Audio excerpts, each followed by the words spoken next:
Hello friends, there is a 3-part video where we can see how to create an ocean and render it inside the Redshift. So here is the first part where we will create a simulation for the flip simulation. Now let's get started. For that what we can do is we will take one ocean source. As you can see, inside the ocean source we will convert into flat tank, as you can see, and in the particles tab we will just turn on these 3 values. As you can see, this narrowband we will don't forget to turn on. Now after that what we can do is we will get 2 outputs. One is our particles and we will get our surface output also.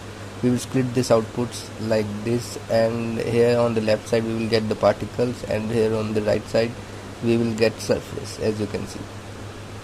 Wait a minute. Yeah, as you can see. Now let's jump into the DOP network.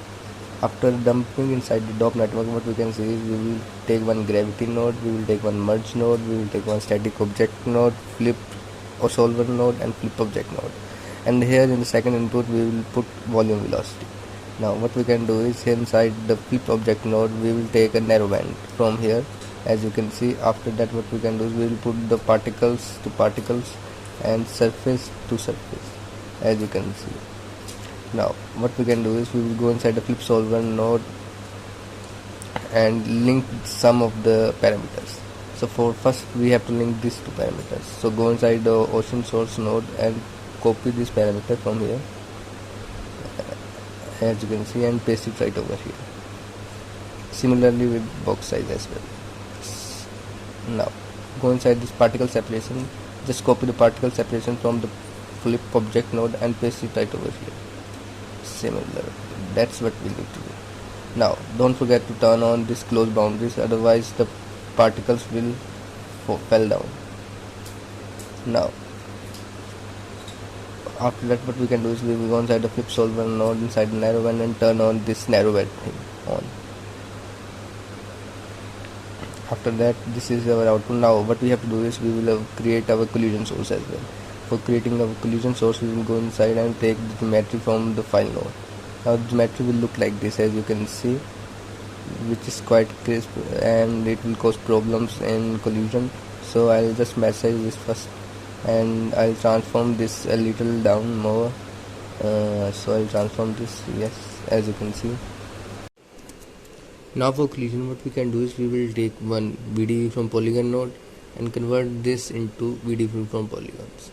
Now as you can see there is lot of problem in the collision part. Let's increase the voxel size first. You can see there are a lot of small gaps between this surface, so we don't use this mesh for collision. So what we can do is we will create our own mesh. For creating our own mesh we delete this, we will take a scatter node and put the scatter node right over here. Now they will scatter some points on the surface. After that we will take VDV from particles node and convert this into VDV.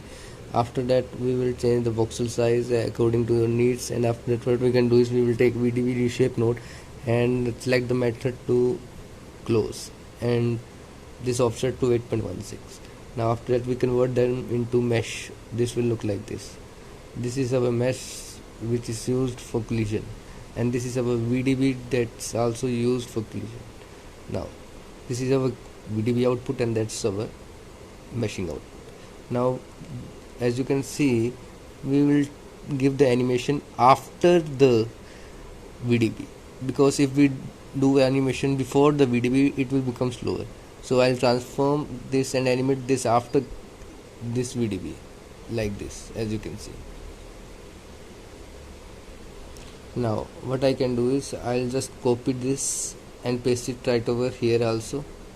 Now surface is also moving like this. Now I again copy this and paste it to the original mesh right over here, which will also move like this. Now let's jump inside the DOP network and see how the collision works. Now if I jump inside the DOP network you can see a static object. Inside the static object we will take a collision surface from here that we created and he put it right over here.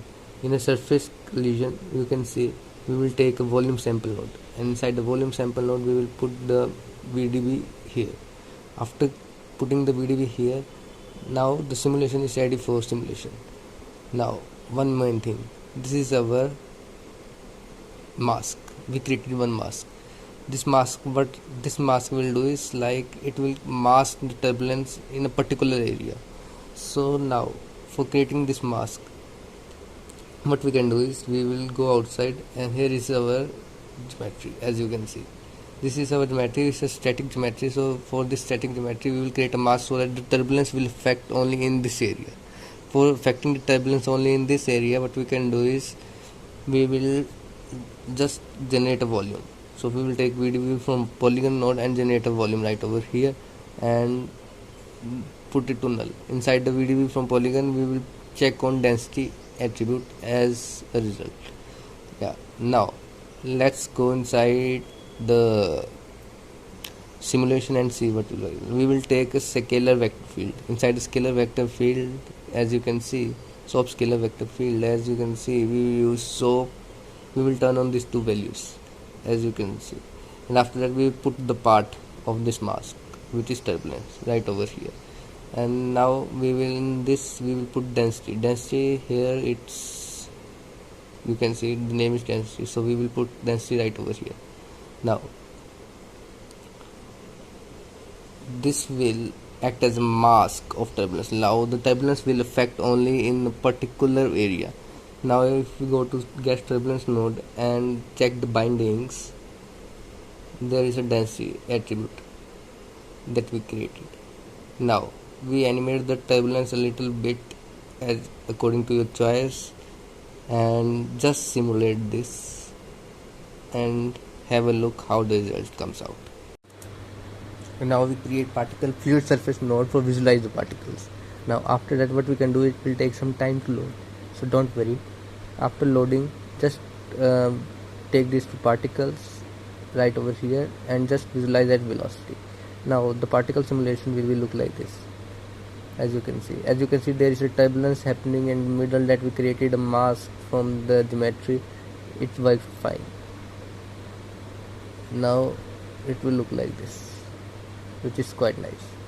So this is our particle tutorial. So thanks for watching this tutorial. In the next tutorial we will create a meshing, and for meshing we will create our custom meshing node that will help us in doing the stuff without flickering the meshes. Sometimes the meshing is flickered due to particle fluid surface node, but we create our own system. So thanks for watching.